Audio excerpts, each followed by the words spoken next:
할렐루야. 네. 오늘은 있어야 할 곳을 지키라라는 제목으로 하나님 말씀 증거하도록 하겠습니다.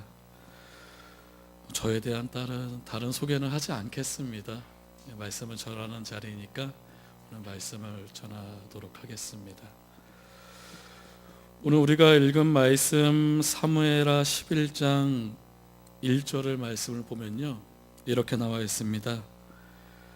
그 해가 돌아와 왕들이 출전할 때가 되매라고 이렇게 단락이 끊어져 있고, 다윗이 요압과 그에게 있는 그의 부하들과 온 이스라엘 군대를 보내니 그들이 암몬 자손을 멸하고 라빠를 에워쌌고, 그 다음은 다윗은 예루살렘에 그대로 있더라라고 이렇게 기록이 되어 있습니다. 사실 사무엘하 11장의 말씀은요, 전쟁의 이야기가 기록되어 있지만 다윗의 인생에 있어서 중대 실수가 기록된 그런 성경의 한 단락입니다. 여러분, 다윗의 어떤 실수는 다 아시죠? 다윗은 성에 남아서 이렇게 뭐라고 말해야 될까요? 베란다라고 하나요? 뭐라 그러죠? 발코니에 나가서 이렇게 성 밖을 보다가 목욕을 하고 있는 한 여인을 보게 됩니다. 그래서 성에 있던 신하들에게 이야기를 하죠. 저 여자가 누군지 알아오라 라고 말을 합니다. 근데 신하들이 다녀와서 이야기를 합니다. 저 여인은 우리아의 아내 밧세바입니다 라고 이야기를 합니다.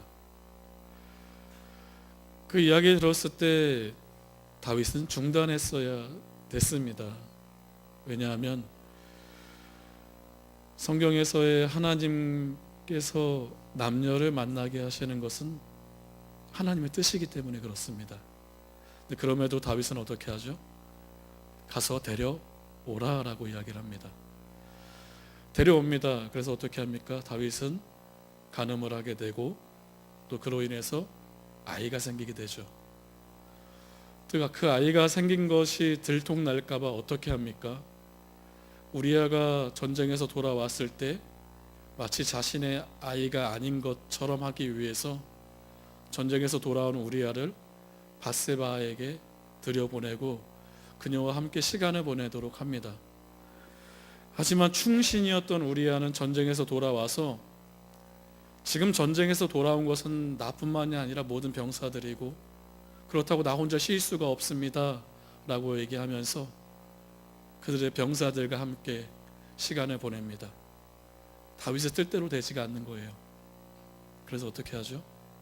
그 다음 전투에서, 가장 치열한 전투에서 우리아를 그 앞에 내세우죠.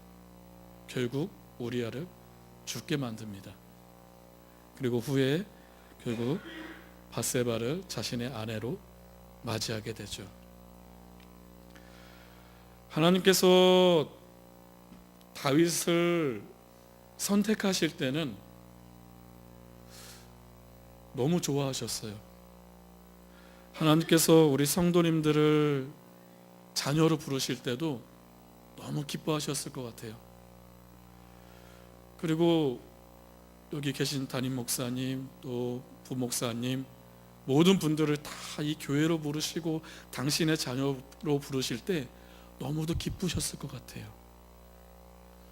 다윗을 부르셨을 때 특히 그러셨어요. 그 이새에 여러 명의 아들이 있었는데 늠름한 첫째 아들 아니다, 둘째도 아니다, 셋째도 아니다 라고 하시면서 핫가탄이라고 불리우는 쓸모없는 자라는 별명을 가진 막내 아들, 들에서 양을 치고 있던 그 막내 아들이 들어왔을 때에 결국 그를 선택하시고 그에게 기름 부으셨죠.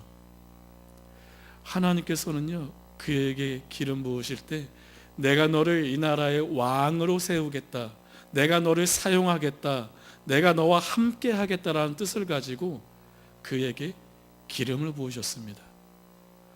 물론 그가 왕의 자리로 오는 동안에는 사울이라는 사람을 통해서 엄청나게 많은 고난을 겪지만 결국 그는 하나님의 뜻 안에서 그것이 성취되는 그 왕의 자리에 그가 앉게 되죠.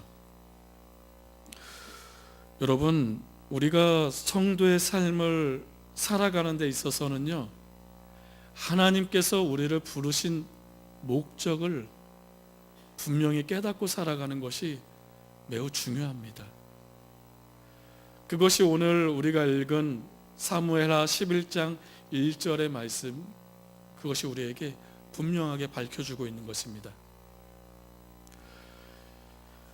히브리 성경, 히브리어로 쓰여진 구약 성경에서는요, 왕을 뜻하는 두 가지의 단어가 있습니다. 하나는 멜레크라는 단어로, 말라크라는 단어로 쓰여진 왕이라는 표현이 있고요. 또 하나는 나기드라고 쓰여진 왕이라는 단어가 있습니다. 어떤 성서학자들은 멜레크는 자신의 어떤 권력지향적인 왕을 뜻한다라고 이야기하지만, 대부분의 성서학자들이 해석할 때 멜레크는 권력을 가지고 권위를 가지고 나라를 지키는 용맹한 그런 전투적인 왕을 이야기할 때 멜레크라는 표현을 씁니다. 그럼 나기드라는 왕의 뜻은 무엇인가? 나기드는 영적인 지도자로서의 그런 왕을 나기드라고 표현을 합니다. 하나님께서는요, 이스라엘의 왕을 세울 때에 이 두 가지 역할을 모두 다 감당하기를 원하셨어요. 때로는 멜레크로서의 왕으로 하나님께서 세우신 이 이스라엘이라는 나라를 정말 외세의 침입에서 건져내고 하나님의 백성들을 지켜낼 왕으로서의 역할을 감당하기를 다윗에게 원하셨어요. 또 하나는 백성들을 살피고 그들을 보살피고 그들에게 필요한 부분이 무엇이며 또 내가 먼저 신앙의 선구자로서 해야 될 것이 무엇인지 하나님의 뜻을 알아 그들의 정책을 결정하고 그 길을 나아가는 그런 나기드로서의 역할도 그에게 요청하셨다라는 거예요. 다윗은 그동안 너무도 잘해왔어요. 근데 오늘 사무엘하 11장 1절에서는 다윗은 다른 모습을 보여줍니다. 그 해가 돌아와 왕들이 출전할 때가 되매라는 이 구절이 있는데요, 그 해가 돌아왔다라는 것은 무엇인가? 이제 이쪽 땅에서는요, 어떤 것이 있었냐면요, 겨울이 되면요 자연스럽게 모든 전쟁이 잠시 휴전 상태에 이렇게 놓이게 됩니다. 먹을 것도 없고요, 겨울이기 때문에 추워요. 군수 물자도 조달할 수 없고 전쟁을 치러봤자 서로 칼로 창으로 죽이고 땅을 빼앗고보다 굶어 죽는 사람이 더 많을지도 몰라요. 그래서 어떻게 하느냐, 그냥 잠정적으로 전쟁이 멈춰지는 거예요. 근데 그 해가 돌아왔다라는 것이 무엇인가? 이제 봄이 찾아왔다라는 거예요. 봄이 찾아오면요, 그들은 다시 전쟁터에 나가서 서로 치열하게 싸우기를 시작한다라는 것입니다. 오늘 그 해가 돌아와 왕들이 출전할 때가 되매라고 되어 있는 이 구절에서 이 왕들이라고 써 있는 성서에서 히브리 성경은 멜레크라는 단어를 사용합니다. 결국 지금 이 상황에서 왕들이 해야 될 것은 무엇인가?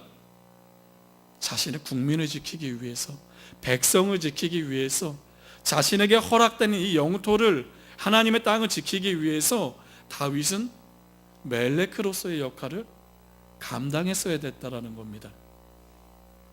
근데 다른 왕들은 다 출전했어요. 근데 다윗은 어떻게 되어 있는가? 11장 1절 마지막 말씀을 보면요,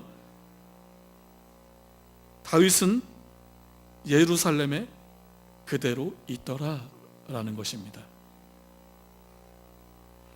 하나님께서는 그에게 기름 부으시고 이 백성을 지키고 이 나라를 지키고 영적 지도자로서 이 왕의 역할을 감당하기를 원하셨는데, 그는 지금 멜레크로서의 역할을 감당해야 되는 이 순간에 자기가 선택적으로 나기드의 자리에 남아 있었다라는 거예요. 거기서부터 잘못된 거예요.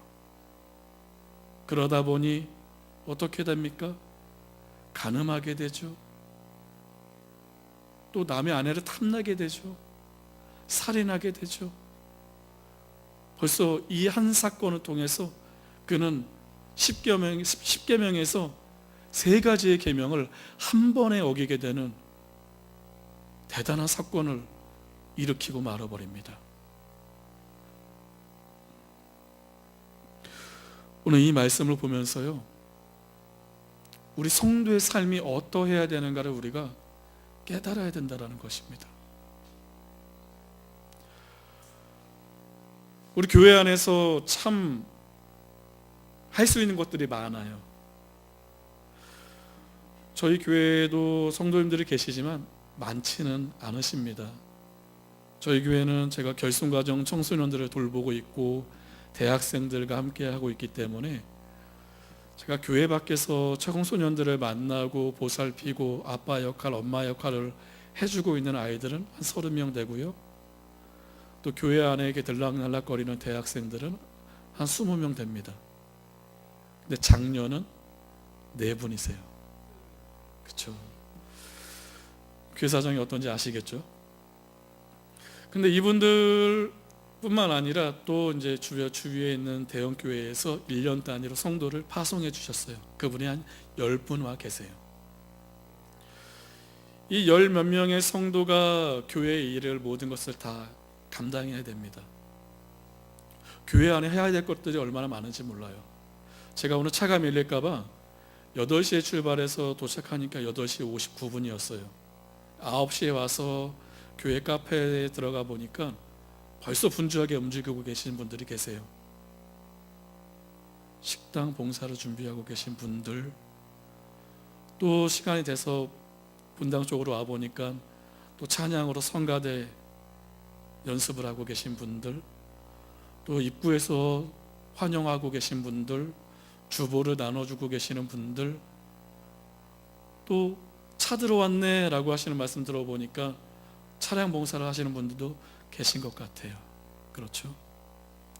교회 안에는요, 우리가 할 수 있는 일이 무수히도 많습니다. 목사들도 마찬가지예요. 내가 사역할 수 있는 길도 많고요, 교회도 많고요, 갈 수 있는 자리도 참 많아요. 근데 정말 중요한 것은 내가 교회에서 어떤 봉사를 하든, 내가 어느 교회에서 사역을 하든 다 주의 일을 하는 것처럼 보인다라는 거예요. 오늘 다윗이 왕의 자리에 있는 것, 그가 나기드의 역할을 감당하는 것, 그것도 어찌 보면 하나님의 일을 하고 있는 거예요. 하지만 하나님께서 보시기에는 아니었다라는 거죠. 은천교회는 안 그러실 줄 믿겠지만 대부분의 대형교회를 가보면요, 제가 성남에 있거든요. 성남에서 저희 지방에 큰 교회가 있어요. 선한목자교회라고 들어보셨나요? 유기성 목사님이 계신 선한목자교회가 있어요. 선한목자교회는요, 찬양단, 그러니까 성가대가 많아요.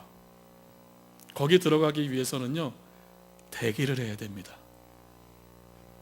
몇 년씩. 그런데요, 몇 년을 대기하지 않아도 당장 다가오는 주일에 펑크가 날 것 같아서 저희 교회에 38살짜리 청년 한 명이 와 있는데 그 청년을 제발 주일 오전에 좀 보내달래요. 어느 부서에서? 교회 학교에서. 교사의 자리는 늘 부족하다라는 거예요. 교회에서도 섬길 수 있는 자리, 또 얼마든지 많은 사역의 자리가 있지만 대부분의 많은 성도들이 하나님의 일을 하고 내가 하나님 앞에 뭔가 드리고 있다고 하면서도 정작 하나님께서 필요로 하시는 자리, 원하시는 자리에는 가지 않고 내가 좋은 것, 내가 원하는 것만 하려고 하는 것이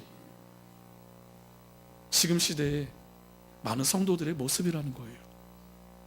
성도들만 그럴까요? 아니에요. 그렇게 말한다면 전 정말 나쁜 목사일 거예요. 목사들도 마찬가지예요.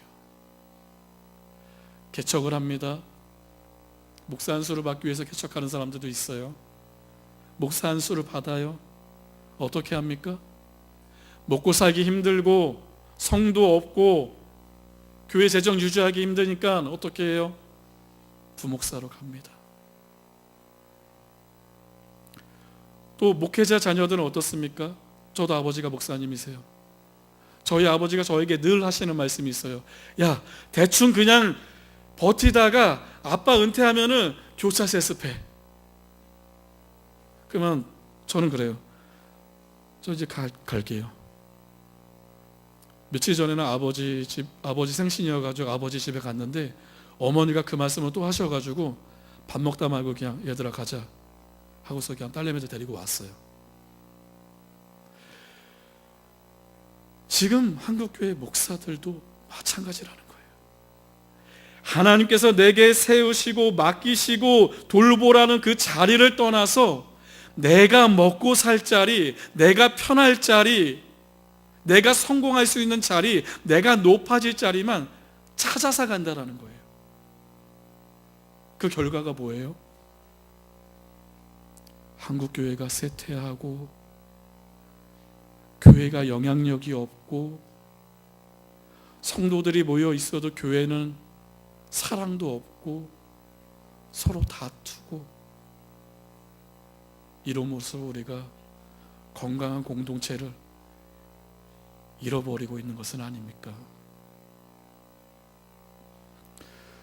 며칠 전 기도하는데 그런 마음을 주셨어요. 저는 늘 억울한 마음이 있어요. 하나님한테 늘 땡깡도 부리고 막 소리도 지르고 그렇게 기도할 때도 있어요. 어떻게 저한테 이러실 수 있습니까? 하나님께서 개척하고서 처음에 그 교회를 저에 보내셨을 때 저 얼마나 큰 꿈을 가지고 있었습니까? 그래도 감리교회에서 가는 곳마다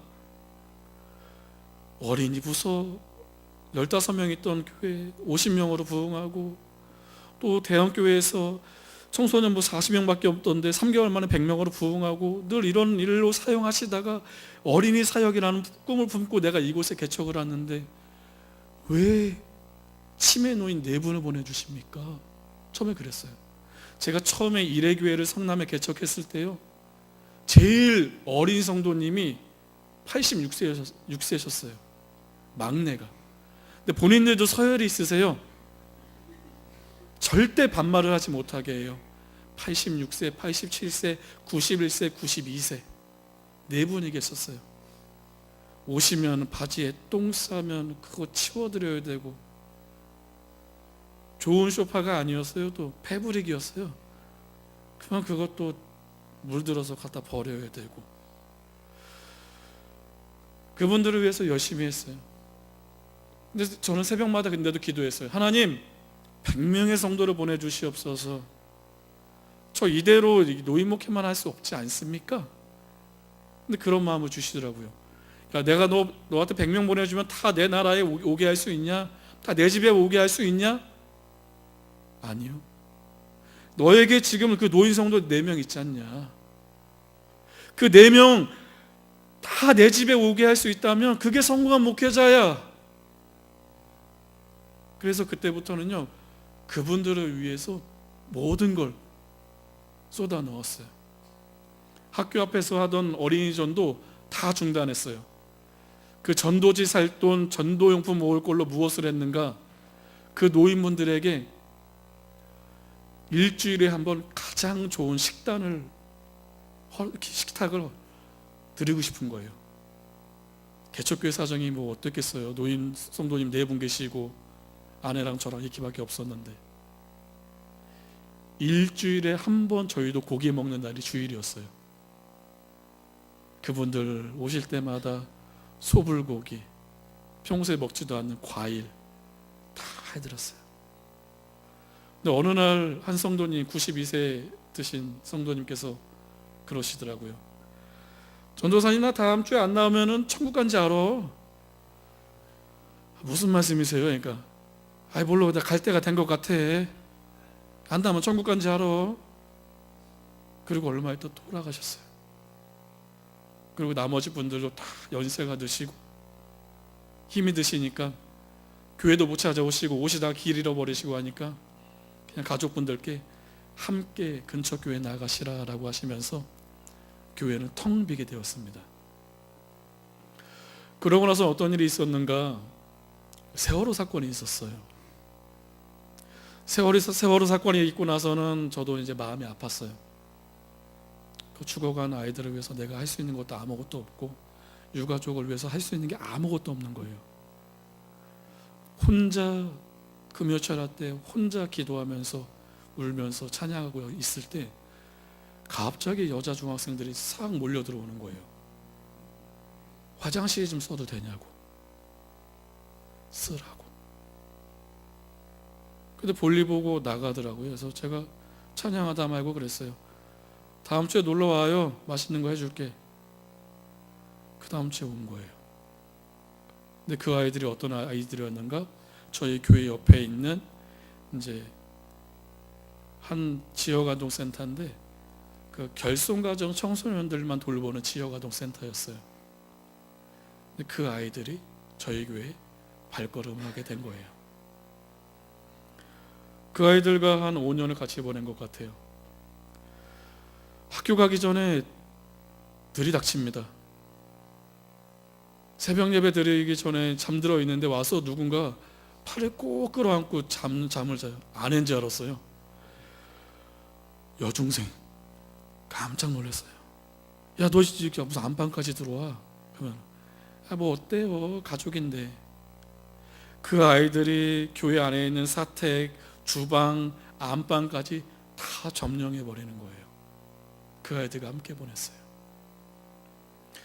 그 아이들이 아침에 학교 가기 전에 늘 밥을 먹여서 보냈고 학교 끝나고 오면은 집에 가기 전 9시 반까지 그 아이들과 함께 보냈습니다. 근데 그러던 어느 날 저에게 좋은 제안이 왔어요. 아버지가 목사님이시라 아버지 친구분들, 동기분들이 연락을 오신 거예요.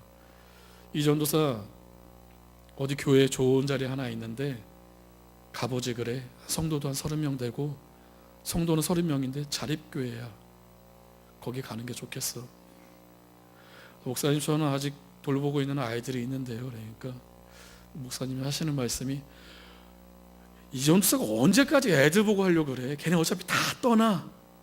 걔네 보고 평생 갈 수 없어. 갈 수 있을 때 가. 나이 40 되면 아무 데도 못 가. 그때 조금 마음이 흔들렸던 것 같아요. 근데 기도했어요. 그럼 제가 가도 되겠습니까? 아무런 말씀이 없으세요. 솔직히 내심 가. 얼마나 바랬겠습니까? 월세 내기 정말 힘들고 생활비 없어가지고 맨날 낑낑대면서 노가다 뛰던 시절이었는데,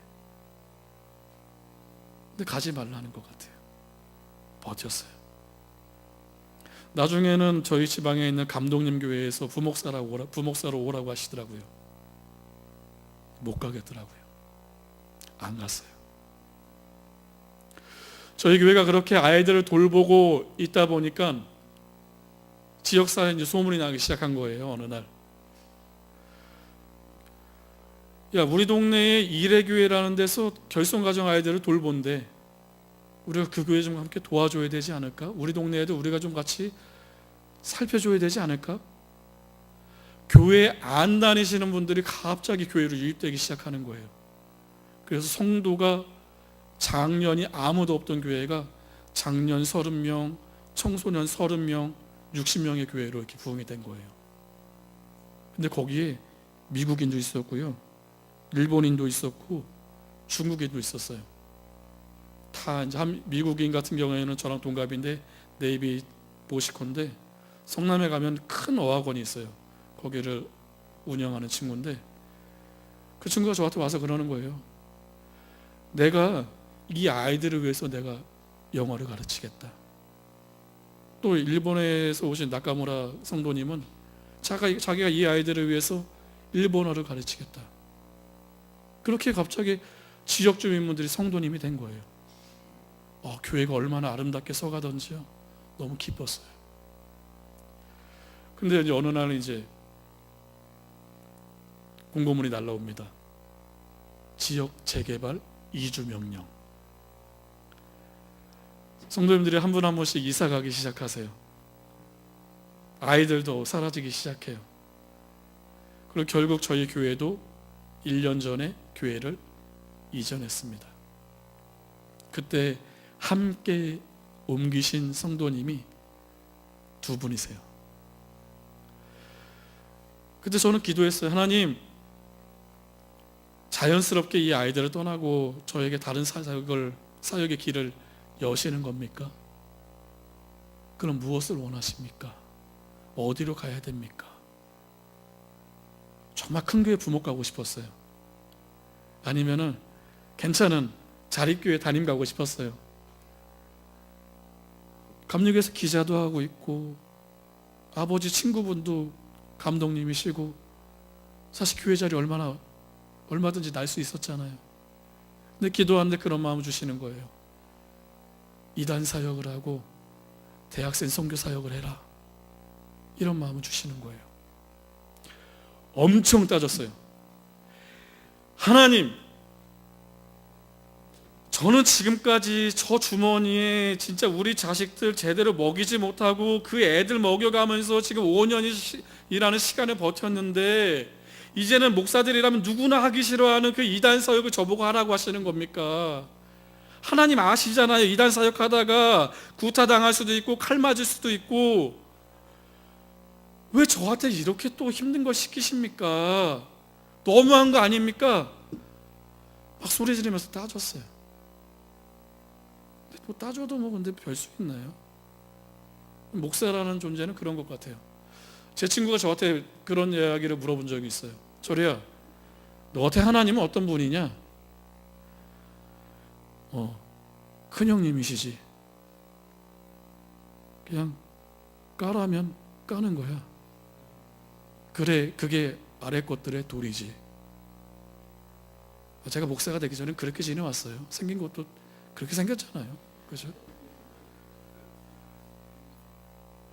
그런 마음으로 평생 양아치 깡패 새끼로 살아온 저를 순수하고 착하고 모태신앙으로 정말 성격도 좋은 사람들 목사로 세우셔도 되는데 왜 나 같은 놈을 목사로 세우셨을까? 그래도 쓰시겠다고, 그래도 사용하시겠다고 하니까 시키는 대로 해야지. 그게 목사 아니겠냐? 그런 고백이었어요. 그래서 어떻게 해요? 결국 지금 있는 곳에서 이단 사역과 대학생 선교 사역을 하고 있습니다.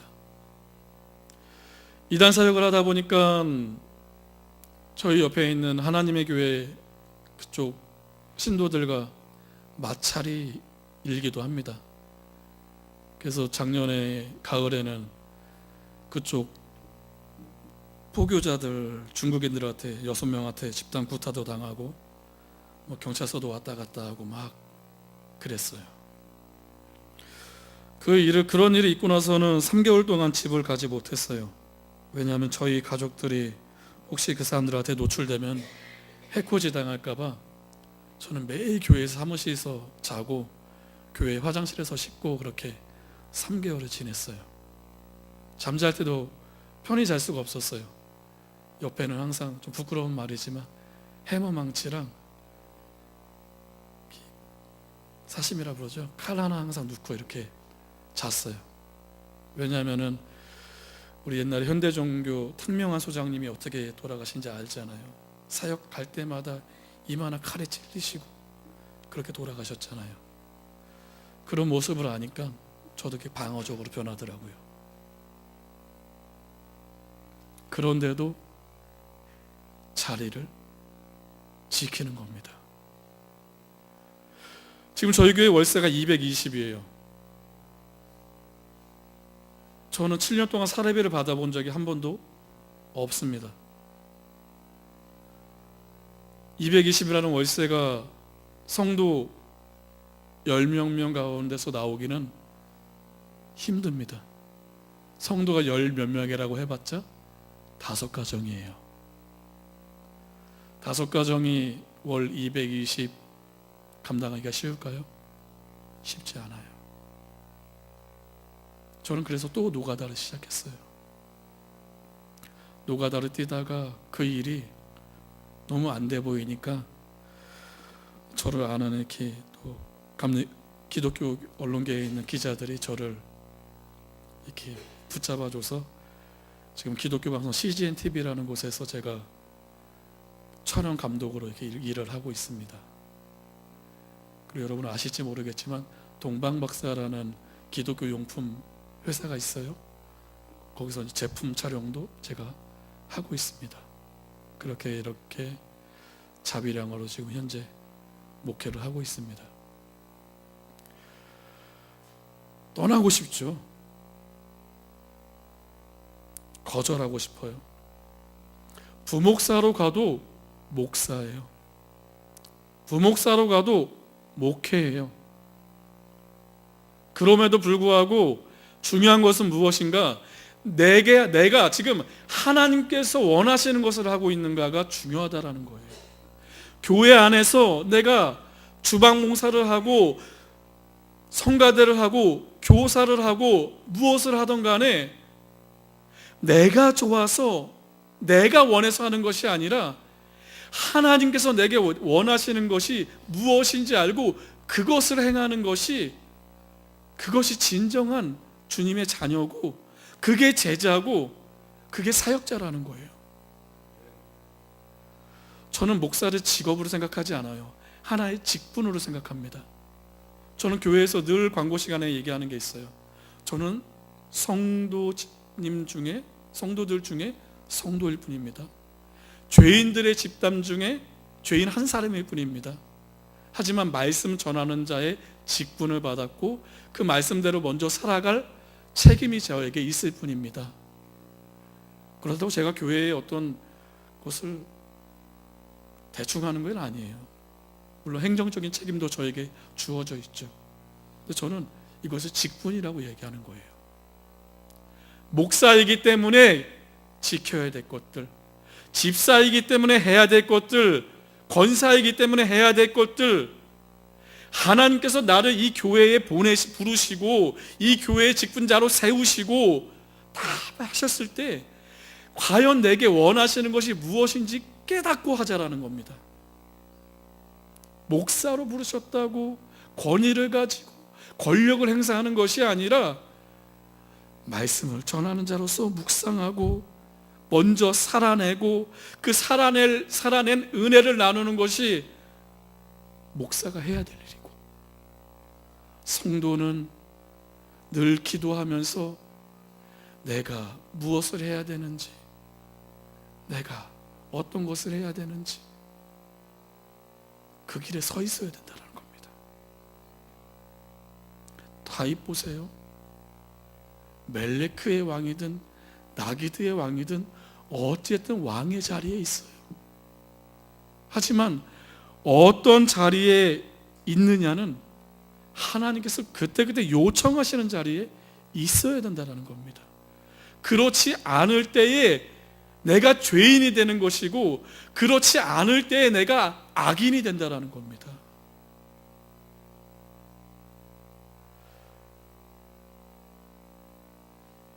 무엇을 하셔야 될 것 같습니까? 저는 가끔 기도할 때 이런 기도를 해요. 하나님, 제가 무엇을 해야 됩니까? 어떻게 했으면 좋겠습니까? 라고 물을 때 가끔 마음이 쿡 찔리는 이런 말씀을 주실 때가 있어요. 내가 지키라고 한 것들을 먼저 지켜 행하라. 교회가요, 성도가요, 목사가요, 바깥으로 할 수 있는 것도 많습니다. 구제도 할 수 있고요, 선교도 할 수 있고요, 뭐든 할 수 있어요. 하나님께서 원하시는 것을 하는 것 중요합니다. 그리고 더 중요한 것은 무엇인가? 하나님께서 먼저 내게 요청하신 것을 지켜 행하는 것, 그것이 중요하다는 겁니다. 여러분 안에서 먼저 교회 밖에 나가서 사랑을 전하고 교회 밖에 나가서 구제를 하기 전에 여러분 먼저 사랑하십시오. 여러분 안에서 먼저 사랑하지 못하고, 여러분 안에서 먼저 돌보지 못하고, 여러분 안에서 먼저 끌어안지 못한다면 교회 나가서, 밖에 나가서 아무것도 할 수 없어요. 교회 안에서도 하나가 되지 못하는데 밖에 나가서 뭘 할 수 있겠습니까? 성도들이요, 교회 안에서 먼저 성도가 되어야지만 밖에 나가서 작은 그리스도로, 작은 예수로 살아갈 수 있는 거예요.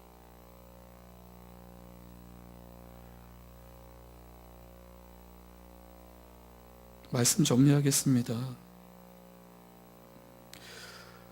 여러분, 하나님께서 다 부르셨습니다. 너무 귀한 분들이에요. 근데 그 귀한 자리가 천박한 자리가 될 수 있는 것은 종이 한 장 차이라는 거예요. 사역이라는 이름, 교회 안에 헌신과 봉사라는 이름에 내가 착각하고 내가 원하는 것만 하고 있는가? 하고 싶은 것만 하고 있는가? 아니면 정말 주님이 원하시는 것을 하고 있는가? 때로는요, 담임 목사님, 부목사님이 말도 안 되는 요청을 하실 때가 있을 거예요. 특히 시골교회 같은 데 가면요, 연말에 속회 구성 새로 짜지고 나면요, 담임 목사실에 성도님들이 얼마나 들락날락 거리시는지 몰라요. 왜요? 이 사람이랑 이것 때문에 사이가 안 좋아요, 바꿔주세요. 이 사람이랑은 좀 그래요, 그래요, 그죠? 근데 목사님이 왜 그렇게 하실까요? 기도하시고 이 교회를 먼저 하나 되고 교회가 사랑으로 먼저 뜨겁게 되어야지만 건강한 교회가 되고 밖으로 또 세상을 품을 수 있는, 세상을 하나님의 나라로 바꿔나갈 수 있는 영향력 있는 교회가 될 거 아니에요. 아니, 속회 하나에서도 제대로 되지 못하는 속회, 그런 교회가 뭘 할 수 있겠어요? 밖에 나가봤자 사고만 치고 다니는 거예요. 안에서 사랑하지 못하는데 밖에 나가서 무슨 사랑을 해요? 욕이나 하고 싸움이나 하고 다니죠. 그렇지 않겠습니까?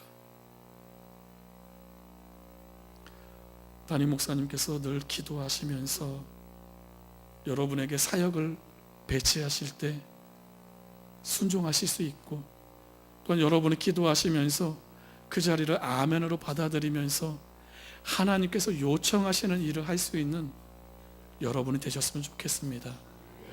여러분이 그런 길을 걸어갈 때에 하나님은 채우세요. 하나님 그곳 가운데 일하십니다. 때로는 힘들지도 몰라요.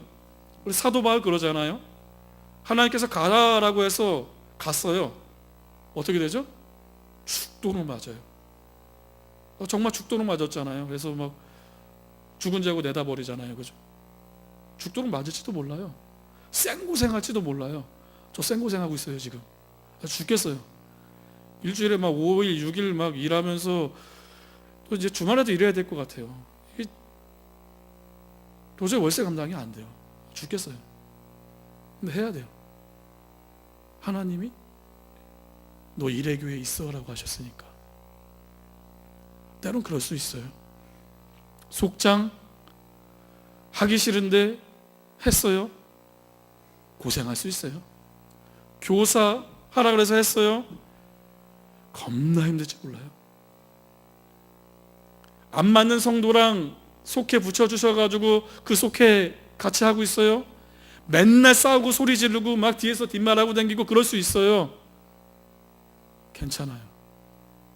그 가운데 분명 이루시는 열매가 있다라는 겁니다. 그거 없다면 제가 뭐하러 이러고 있겠어요? 바보잖아요, 바보. 이 작은 교회 하나 살리겠다고 제 명의로 억대 빚 내고 매달 카드값 200만 원씩 써가면서 교회 세워가고 애들 돌봐가고 대학생들 장학금 주고 생활비도 없는데 가장 바보 같은 거잖아요. 하지만 가장 미련한 것 같으나 가장 고상하고 아름다운 것이 무엇인가? 하나님께서 우리에게 요청하신 것, 그것을 하는 것이 가장 아름다운 것입니다. 우리 성도님들의 삶이 아름답길 소망합니다. 꼭 그렇게 되길 축원합니다. 아멘. 오늘 우리에게 주시는 하나님 말씀입니다. 기도드리겠습니다.